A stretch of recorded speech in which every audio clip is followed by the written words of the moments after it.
They say love is peaceful, but for Maya and Liam, love was a thunderstorm. It was loud, chaotic, and dangerous, yet they couldn't stay away from the electricity. When they were good, they were magic leafing in dimly lit diners at 3 a.m., holding hands like the rest of the world didn't exist. They felt like a secret universe. But the magic always came with a price. The fights didn't start over big things. They started over nothing.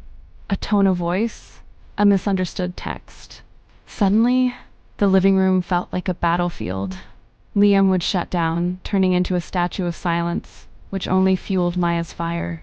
She would scream, throw pillows, and threaten to leave, desperate for any reaction, even an angry one. It was a cycle of yelling until their voices were hoarse, followed by slamming doors that shook the frames. The toxicity wasn't just in the anger, it was in the obsession. It was in the way they tore each other down, only to spend the next hour reeling from the wreckage. One night, after a fight over a forgotten anniversary, the silence was different. It was heavy, cold.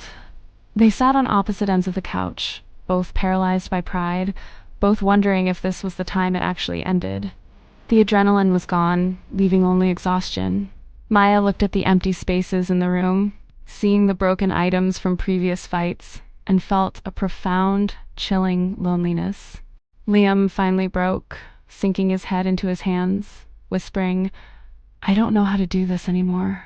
That whispered confession broke the spell of pride. Maya moved closer, taking his shaking hand.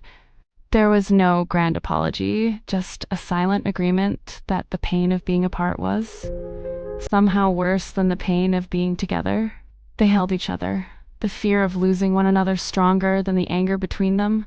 They settled their differences not by fixing the root cause, but by loving each other into temporary quiet. They fell asleep knowing they had survived another storm, ignoring the fact that the sky was still full of clouds. Some love stories feel like home. Others feel like storms you keep choosing. If you've ever been caught in a love like this, where leaving hurts just as much as staying, drop A or share your story below. And don't forget to follow and subscribe for more stories that feel a little too real.